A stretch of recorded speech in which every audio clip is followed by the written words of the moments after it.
entrevistas que lo conectan al mundo. Así amaneció.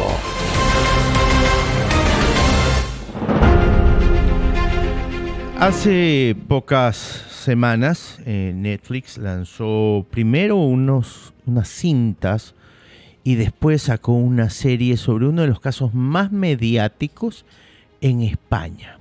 Estamos hablando del crimen de la Guardia Urbana, donde se acusa y fue sentenciada ya Rosa Perales y una persona más de la que hoy no hablaremos. Para hablar del tema de este caso, de esta ahora serie en Netflix, hemos llamado a España a su abogada. Ella es Olga Arderiu Ripoll, es cofundadora de MDAT Advocates, bufete especializado en derecho penal de menores y penitenciarios.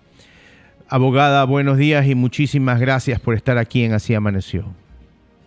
Hola, buenos días y muchísimas gracias por la invitación.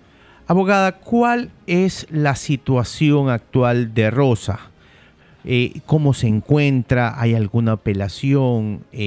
Cuéntenos un poquito cómo está el tema de Rosa hoy en día. A nivel procesal, ella tiene ya una sentencia firme que no puede tener ningún tipo de recurso y por lo tanto se está ejecutando la pena de prisión de 25 años y ahora el trabajo es mucho más a nivel penitenciario. Cuénteme algo. ¿Usted cree que si este caso tuvo algo de machismo involucrado a la hora de tomar las declaraciones de los involucrados, del dictamen de juez, de la fiscalía? Yo he visto la cinta, la serie todavía no la termino de ver, pero siento que hubo una especie de machismo alrededor del caso de ella. Sí, por supuesto, es una cuestión que hemos venido denunciando en todo momento porque los dos estaban acusados exactamente por lo mismo, fueron condenados a la máxima pena cada uno y de él no se habló en ningún momento en los medios, mientras que de ella ya con anterioridad al juicio se había hablado y se había hablado muy mal, generando un personaje de femme fatal, de viuda negra. Y esto hizo también que como el juicio era con un jurado popular, pues se influenciase mucho al jurado que conocía ya por los medios el caso y por lo tanto que la viesen pues como muy mala sin entrar a valorar las pruebas que se veían en el juicio, que era un caso en el que no habían pruebas de cómo había muerto la víctima.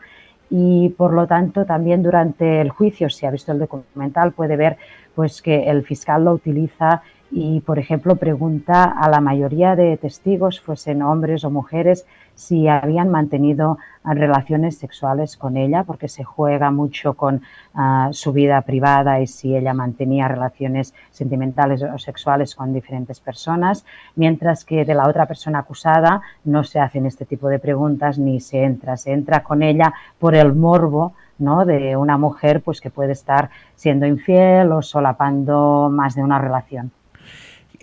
¿Qué cree usted que pasó al final del día? Ya está juzgada, ya no hay apelación, ahora sí puedo tener tal vez una declaración un poco más personal de usted.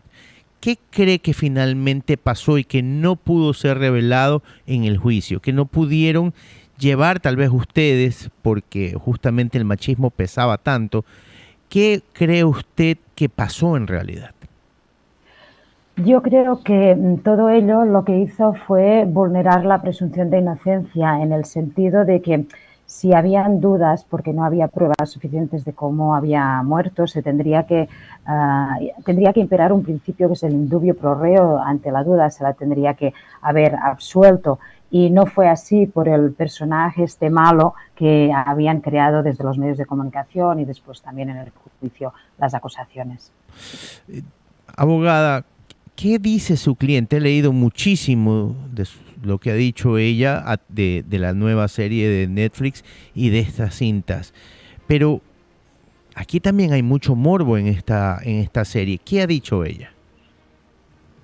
En cuanto a la serie, ella puso una demanda con otra abogada que es civilista, porque yo me dedico al penal, Ujú. para intentar paralizar la serie porque afectaba a su honor, pero sobre todo también al de sus hijas, ¿no? Por cómo se trata el tema en la serie. Y además, una vez visualizada la serie, sin hacer spoilers ni nada, lo que sí que puedo decir es que hay muchos episodios que no son reales, que son creados y son de ficción, y hay otros que se han alterado en su cronología, es decir, que en el tiempo no sucedieron en el momento en que suceden. Entonces, la percepción que puedes llegar a tener no es la de lo que sucedió en la realidad. Eh, como le digo, yo vi las cintas y tengo eh, mis propias conclusiones que no vienen al caso, pero creo que las cintas daban por lo menos un poco menos de morbo que la serie. ¿Cuál es la situación actual de las hijas? Bueno, las hijas se encuentran con su padre y la visitan una vez al mes en el Con centro el padre de penitenciario. ella, de Rosa. No, con el padre de las hijas, Ah, ok, con el ex marido de Rosa. ok. Sí. Eh, ok. Y lo otro, ¿por qué cree usted que este caso se convirtió en un caso tan mediático en España? Yo creo que uno de los elementos es el hecho de que los tres fuesen policías. Esto alimentó muchísimo el morbo y entonces el hecho, por ejemplo, de que la versión de que fue una pelea entre los dos hombres, esto no vendía, pero la versión de la viuda negra, esto sí que hoy en día, por desgracia, sigue vendiendo mucho y es lo que le da gran parte del morbo que tiene el tema, ¿no? Incluso a mí periodistas me lo habían reconocido, que lo hubiese hecho o no, esto es lo que vendía y al final es de donde sacaban la audiencia. Bueno, en las cintas, en el documental de las cintas, muchos periodistas terminan hasta disculpándose de la forma que trataron el caso.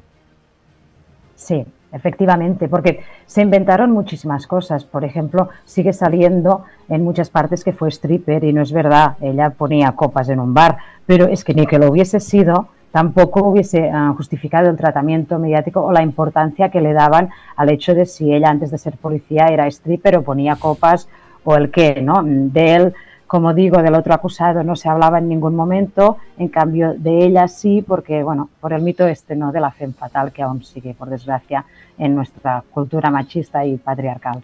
Estamos conversando con la abogada Olga Arderiu, ella es la abogada de Rosa Peral. Ella es la condenada por el crimen del guardia urbano. Yo no conozco las leyes españolas y le pregunto, de esos 30 años que ella está condenada, o 25, no recuerdo exactamente, ¿cuánto tiempo en verdad terminará cumpliendo ella? Son 25 años y en realidad hoy en día en España las penas se cumplen en su integridad.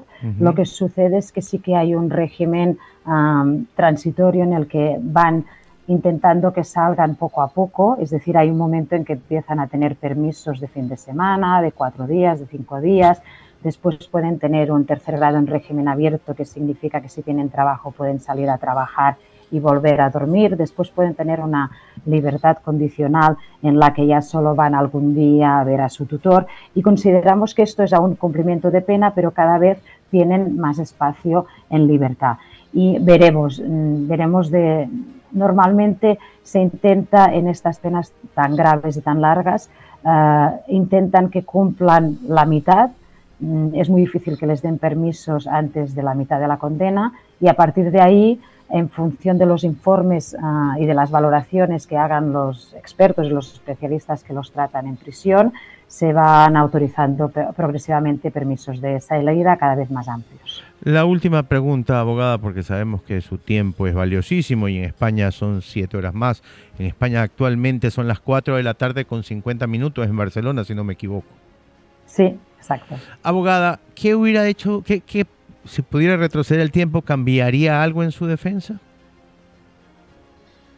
No sé si el resultado hubiese sido el mismo por toda la influencia que llevamos, pero lo que en alguna ocasión hemos comentado con Rosa, estábamos convencidas cuando preparábamos el juicio de que ella tenía que contestar a todas las partes y de hecho estuvo 15 horas contestando a las acusaciones y a los abogados, pero ahora ella a veces dice, y yo estoy de acuerdo, que igual no hubiésemos contestado al fiscal o a la acusación particular porque lo aprovecharon para introducir unas cuestiones que ya daban la respuesta en la pregunta y lo hacían de forma muy teatral, que esto confundía al jurado, no le daban oportunidad porque la cortaban cuando ella respondía y entonces, visto lo visto, ella no tenía nada que esconder y tenía que explicar, tenía todas las respuestas para todas las preguntas, pero tal y como se hizo, ella misma dice a veces, pues si volviese a hacer el juicio igual a ellos no les respondería, pero yo pienso que difícilmente el resultado hubiese sido otro por esta influencia que el jurado ya llevaba también de los medios de comunicación, por desgracia. Abogada, muchísimas gracias por su tiempo. De nada. Desgraciadamente el caso terminó de otra manera de la que usted hubiera querido y su defendida también, pero le deseamos a usted la mayor de las suertes. Muchísimas gracias. Era la abogada Olga Arderiu, ella es era la abogada de Rosa Peral. La serie de Netflix representa el asesinato del guardia urbano, de la Guardia Urbana en Barcelona, España. Como digo desde el principio, uno de los casos más mediáticos de los últimos 10 años en Barcelona, en España. Y si usted quiere saber más de esto, puede ir a Netflix y ver El cuerpo en llamas, que es la serie, y el documental que se llama La cinta de Rosa Peral.